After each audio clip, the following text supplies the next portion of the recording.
You are Locked On Falcons, your daily Atlanta Falcons podcast. Part of the Locked On Podcast Network, your team every day.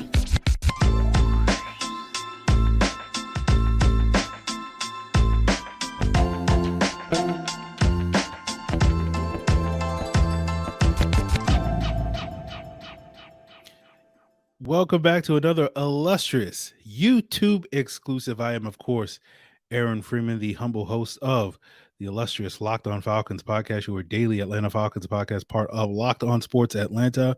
And this is a extra little YouTube exclusive, where I am joined by Jeff Schultz of The Athletic, and I cut roughly about 6-7 minutes out of the previous episode that we recorded with Jeff Schultz, which should be available to you all right now on the Locked On Falcons YouTube channel, where we talked a lot about the Falcons' potential to surprise by winning the NFC South and making the playoffs, as well as Desmond Ridder's potential to be the Falcons' quarterback of the future. We talked a little bit about the defense, and basically these extra minutes of that episode were talking a little bit more about the defense, sort of the timeline to whether or not it's going to take some time for this defense under new defensive coordinator Ryan Nielsen to gel, as well as Jeff's thoughts on the NFC South. So that, I cut that out of the previous episode just to make that show a little bit tighter. And so now you guys on the YouTube side of things will get this bonus clip here. So without further ado, let's jump into the middle of that conversation with Jeff Schultz of The Athletic right now. Here with Jeff Schultz of The Athletic, talking about the Atlanta Falcons and their expectations going into 2023. Jeff, you already kind of touched upon the defense and some of the question marks. They spent a lot of money upgrading that unit in the offseason, but they do have a new defensive coordinator, a sort of basically, as you put it, kind of a first-time defensive coordinator, especially at the NFL level.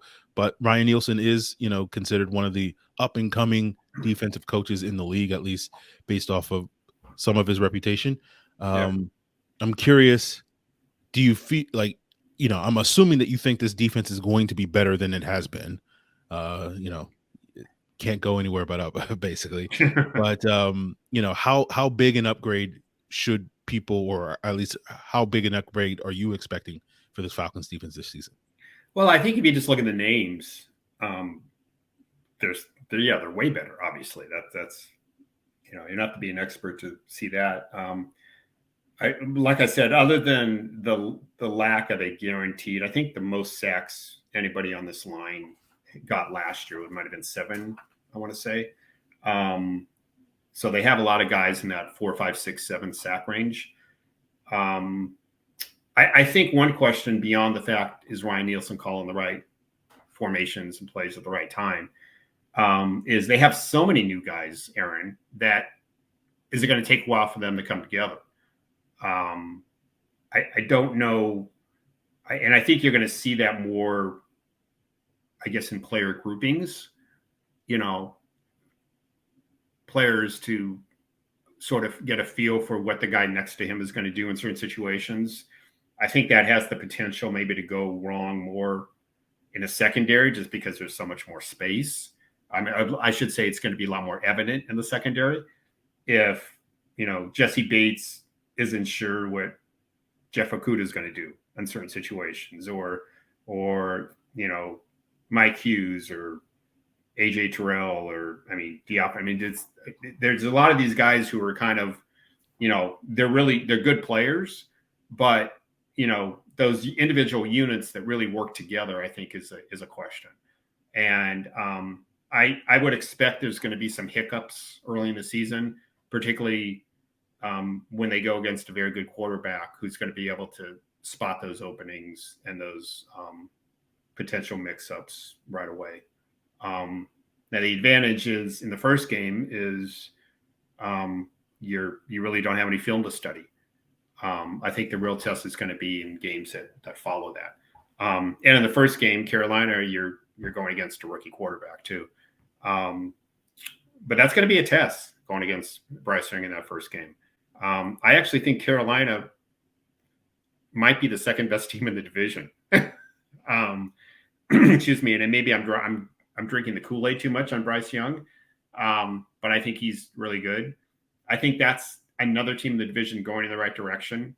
I don't think you could say the same for the Saints or certainly the Bucs.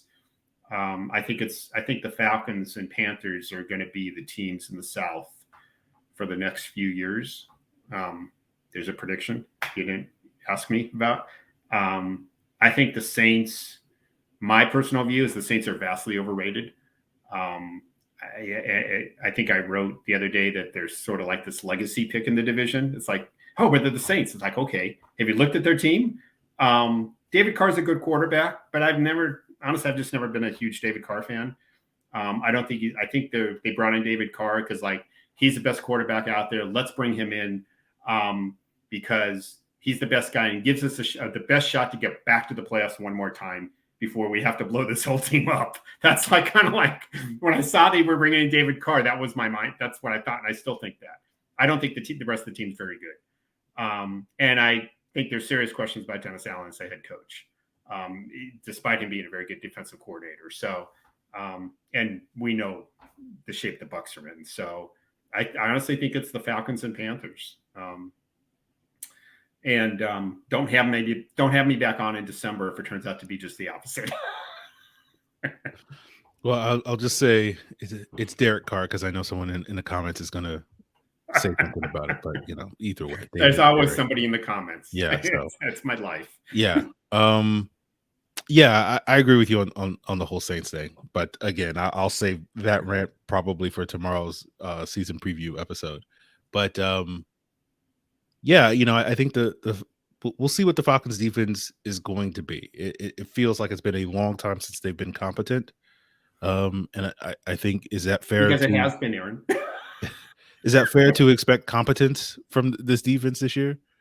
Yes. I think it's fair to expect competence. I think it's fair to expect that they're going to get better. Injuries aside, they're going to get better as the season goes on, which I think is going to be really important on that side of the ball. I think what I say in baseball, pitchers ahead of the hitters or hitter, whatever it is. I think offense is going to be ahead of the defense from day one. And I think it's going to be waiting until the defense sort of gets better.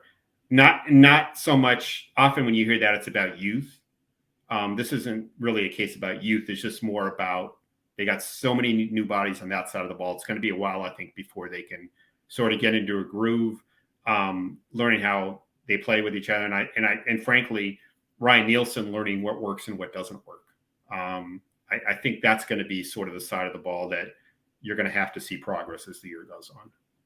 Okay.